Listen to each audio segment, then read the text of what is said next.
Hey everybody, we've got a new, what was it, Insidious? The one that's right in between Extreme and Impossible.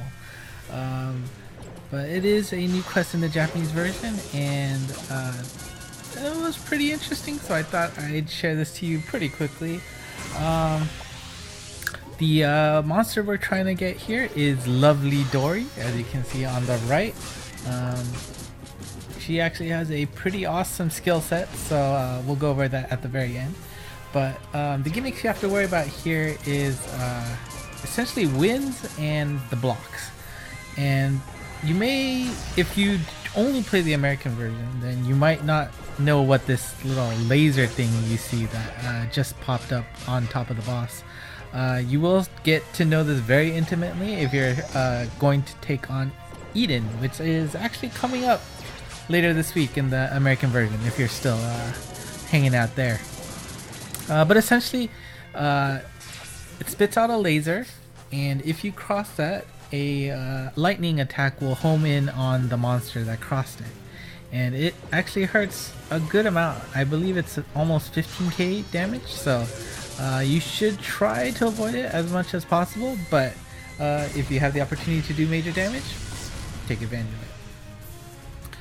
As for Dory herself, she does deal a lot of damage, so you can't really dilly dally whatever. You need to make sure to take care of her pretty quickly. That big laser counter, or that counter on top of her laser on the top right, she fires a big laser. It does home in on the closest monster, and if I remember right, it did almost like 40,000 damage, and that's only because one of them was in there. If more monsters are in that line of sight, you're pretty much dead. So do take care. And we'll see the electricity attack. Yes, 15k damage. And oh, I forgot to introduce my team. I have the Alice, Ryoma, Walpurgis, and Pandora as a friend helper. So the important thing here is that I have two no-win characters, which is Ryoma and Pandora. Sorta helps, keeps them in a good position. And the thing is, remember to not underestimate the size of the blocks. It's probably going to be a little bigger than you think it is, and more often than not, you're going to just mess up the boundaries of that block, and you're not going to go where you think you are. But the great thing about this Pandora, I guess, is that her bump combo is going to be super helpful here.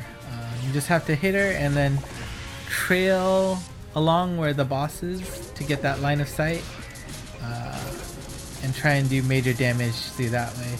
Also got Walpurgis there for her powerful bump combo, and Alice will definitely help top off the HP just because of just the amount of sheer damage that this level can do. Ouch. And so Pandora's in a good position given that I can actually touch her. As you can see, Alice totally whiffed that. Whoops. And again, don't forget that counter on the top right. That laser does hurt. I did get KO'd a few times earlier because of that, so don't be afraid to strike shot if necessary. You don't want to die. And we move on. Alright, so boss time. We have 24 turns for the speed clear. We'll see if that's actually doable. Again, the strategy is kind of the same. If you can get behind the blocks, then you can do major damage because there's not that much space in between you and the boss. However, the specters on the right have been firing off those bump combo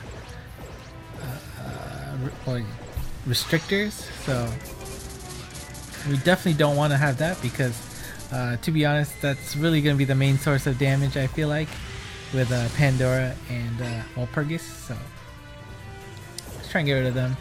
I want to try and maximize Pandora's damage, so I was debating vertical or horizontal, but it's like horizontal won out.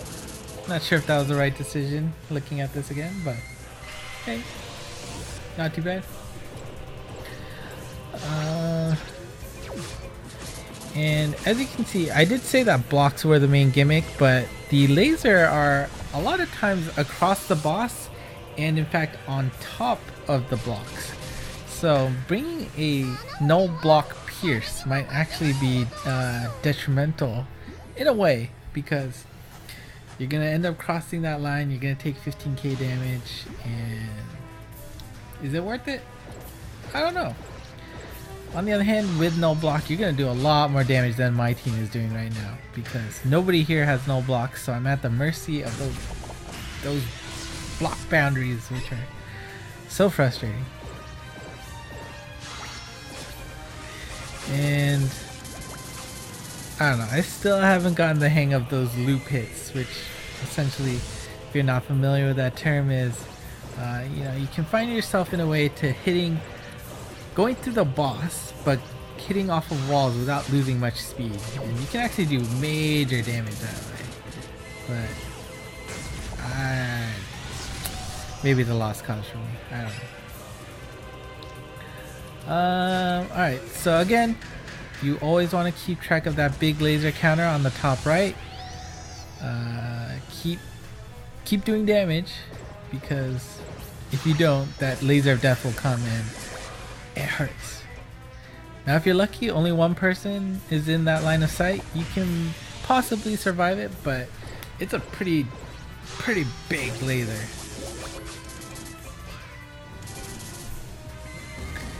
And we have 3 turns left. Yes, and as you can see, lovely Dory is starting to indicate that she's gonna fire off that big attack scene. And Ryoma not doing much to help the cause. And yeah, we did some good damage there, but 1 turn to go. And you know, looking back at this, maybe I could have gotten away with it, because that laser is probably gonna go against the Ryoma, but better safe than sorry. Use that strike shot.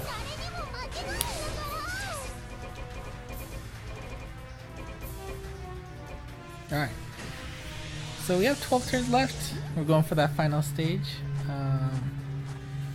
It's a pretty divided stage, as you can see. The lovely Dory is right on top of a horizontal set of blocks, and the 2 specters are separated by a vertical wall.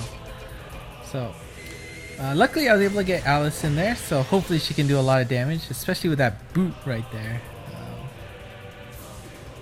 That will come in handy, I'm sure. Looks like I opted to focus on the Spectre here so that Ryoma's strike shot can have a better use later. And I guess luckily Walpurgis got stuck up there so that she didn't cross the laser. And I'm not sure if that was that productive or not, because you know, you just wasted all that time. There's only 5 turns until that big laser happens. But yes, it's Alice's strike shot. She'll speed up, so that plus the boot and the weak point, that 2.3 million, almost 2.4 million damage in fact. That's pretty awesome. Now Ryoma hits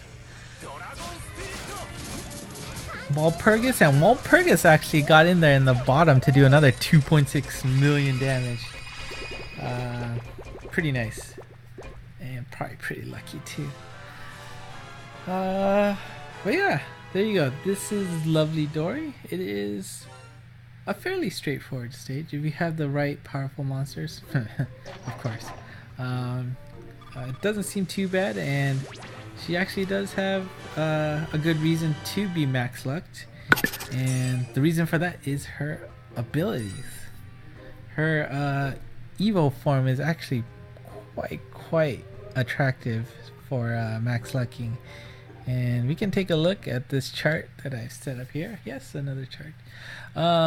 You got the Evo on the left, the Ascension on the right, and the HP you can see it's a little bit on the low side. You got the low 20k, and the attack as well on the low side. Well, maybe not the Ascension. Evo is tops out at around 2k, but she does have a gauge on the Evo form. So I do think if you hit your gauge, you end up hitting the 3,000 mark. So I think that would be worth it. Attack doesn't have a gauge, but by natural it's at 32k attack. And speed, she gets a nice, very nice 300 plus speed on the Evo, but the Ascension has a little bit on the slower side, 200, not even getting 200. So it is a bounce type with the guide luck skill, and there you go. Here's the abilities. Evo form has null damage wall and no gravity barrier. That's right. A farmable monsters with double null abilities. And not only is it double, it's the two big ones, null damage wall and null gravity barrier. So she certainly has the reason to be max luck. Now, if you can manage it, maybe that's a little different story, but maybe you have some friends who can help. Strike shot for the Evo, bash and then kick up. Only 13 turns, so that's not too bad. Of course, for something that's farmable with that skill set, I can totally understand that kind of strike shot. Not as exciting, but still awesome. And the bump combo is Spread Piercer XL3. That is, think of it as Sanada's Ascension bump combo, I believe. So it's that small near range attack. Ascension gets a cross laser in the direction. Think who has that? Why can't I think of her name?